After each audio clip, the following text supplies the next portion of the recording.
Modern gender theory is not based on science. Gender was used grammatically for a long time. It's wordplay, and it's based on the hypothesis that was tested in a very evil way from a very evil son of a bitch.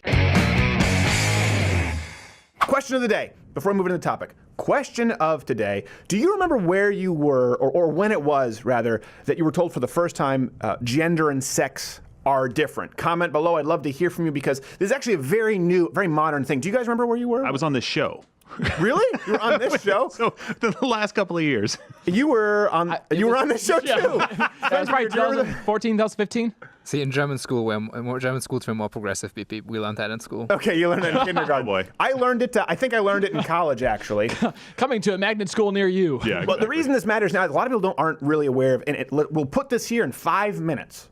5 minutes or less so you can understand the entire history of modern gender theory and how it's been differentiated from sex. Hint. It's a new thing. It's not a real thing. So the left now, they're absolutely going nuts over the Supreme Court, right? They're saying that this new pick, that it's going to destroy trans rights. That's the thing right now. They're talking about the ramifications for the transgender community. So right. This sex/gender, the distinction, is a foundation of modern sort of gender fluidity, the ideology. It's, you know this, I know this. It's very recently, though, been accepted as dogma. You teach this. You teach trans studies. So if you would, give us a brief primer trans studies on so many gender identities that, in your view, require non-traditional pronouns. Basically, it's not correct that there is such a thing as biological sex. Gender is how someone identifies, and it's something that's ascribed to each of us at birth in relation to our bodies. When you're born, you have no say in what gender you'll be raised as. You also have no say in what you eat. And you also poop uncontrollably. Or any other sexual decisions at that age, let alone chopping off your penis. So this is something that's, you hear it all the time, you hear it talked about in school, and this is the crux of a lot of these new laws, of pronoun laws, of compelled language. But you don't generally hear about the dark history of this concept. And it's pretty recent. French existentialism is where it came from. It was a woman named Simone de Beauvoir. I think it was, let me bring it up right here. Yeah, 1949. Who famously said one is not born, but rather becomes woman. Her book is The Second Sex. You can go read it. Now, here's something that's important.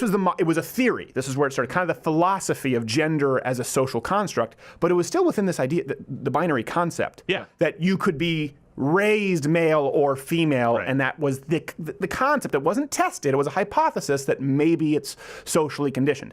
Now, here is what you learn in college. Here's what all of the modern gender books are based on. It comes after Simone de Beauvoir. This goes to sexologist, psychologist John Money.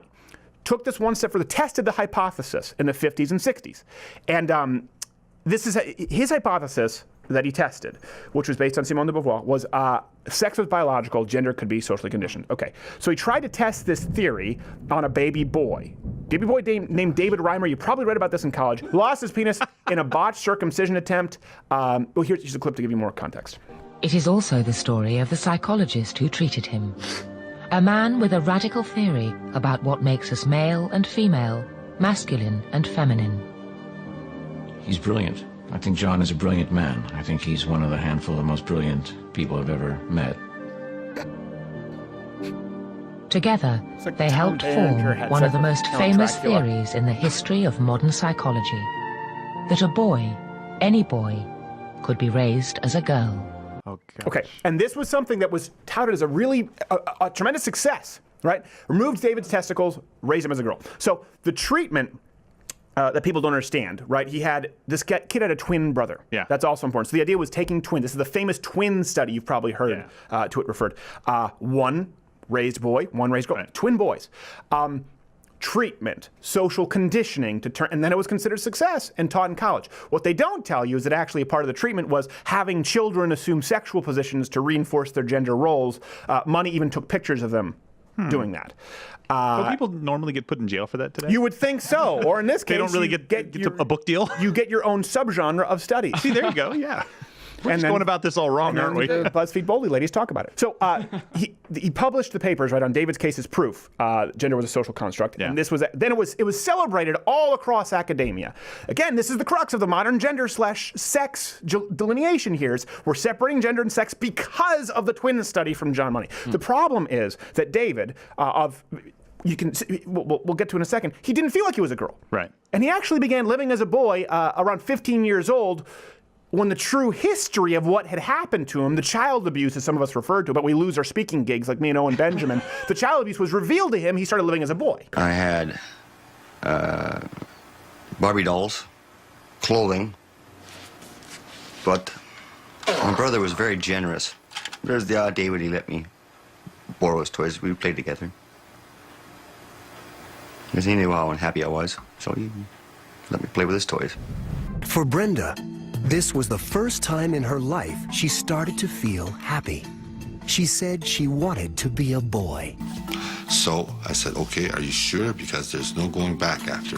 And he said, yes, he said, yes, I am sure that is what I want to do. Okay. Shedding the female persona of Brenda he was forced to portray. Let's cut that. This might be confusing. If you're sure you want to go back. What they mean go back is he was a boy, and then the guy had him being humped by his brother to tell him that he was a girl, and then they said, but actually you're a boy. Do you want to go? Do you want to just be what you were born? That's the question there.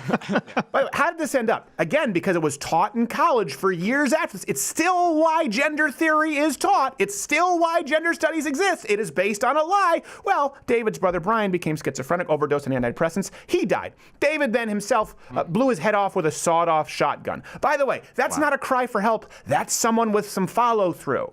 That's someone who wanted out. Let's be really clear about this. You wonder why the trans suicide rate is so high. It is literally based on the figurative petri dish of trans studies. The hypothesis was tested in a controlled lab. Okay, 2 twins, raise one as a boy, raise one as a girl. They said, success! Papers get published, degrees get given out on this topic, and then when one blows his head off with a shotgun and the other ODs, hush, hush, let's not talk about it, because the ends justify the means. But if it's all based on a lie, and then this was taken from the 80s and 90s, postmodernist thinkers, Judith Butler, you probably learned about in college, took this idea based, again, you can read about it, Judith Butler cites money, that gender is a social construct, and then tried to turn that into gender fluidity and infinite number of genders. So that was really only introduced in the 90s. Even John Money, in his screwed up way, still believed that he could turn a boy into a girl and a girl into a boy. It was this pansexual fluidity.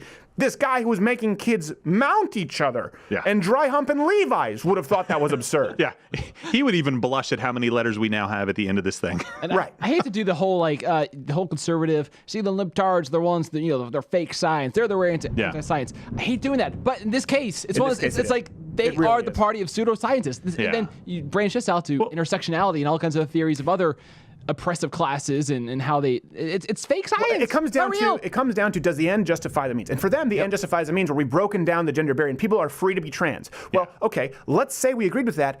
The trans suicide rate doesn't get better pre-post surgery, and it mimics the original study that was the precursor for any and all current gender studies. It shouldn't be a surprise if you know the history, and a lot of people don't. This is it. If you trace it back, it all goes to the twin study. Modern gender theory is not based on science. Gender was used grammatically for a long time. As I speak French, it could apply to the word pot, right? It could apply to the word spoon. There's masculine and feminine nouns. So this idea, it's wordplay, and it's based on the hypothesis that was tested in a very evil way from a very evil son of a bitch. And the problem is, that's the basis, that's the root, as Chauncey if the roots are healthy, the tree will thrive. I understand. This is what's happened. This guy was a Chauncey Gardner, only everyone from professors to city council people to sitting senators, governors, and possibly your next president used this logic. We've encountered it all the time. Doctors will play God and make a decision about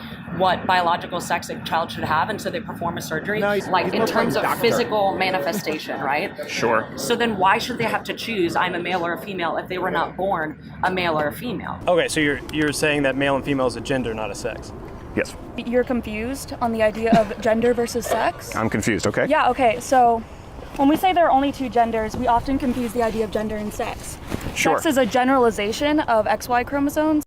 Not as confused as a kid who was forcibly dry humped by his brother while his doctor took pictures as part of a science experiment, which is what you base your information on now, from which you draw your degree. Not quite as confused as that. So when people try to play that, they try to do the wordplay game, you don't have to go along with them. Just you need to know 3 people: Simone de Beauvoir, John Money, Judith Butler. Boom! Their argument is gone. Try it. See if it does not do wonders for you. By the way, on a related topic, according to a new study published in the Journal of Female Sciences, American women have the biggest breasts in the world. So that's nice. After the 4th of July, this is just another story in a long line of stories that I know there are some clouds out there in the news, but you don't have to look for silver linings. This is still the greatest time in the world.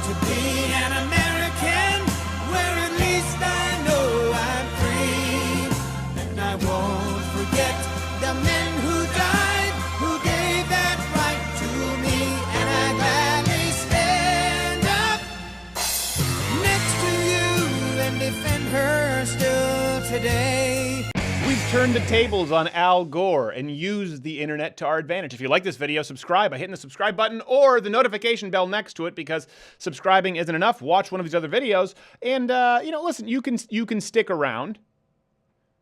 You don't have to. But here's the thing. The fact that you're still listening to me saying stick around, as I say stick around and you're sticking around, we just added another ad. You just made me feel more sense.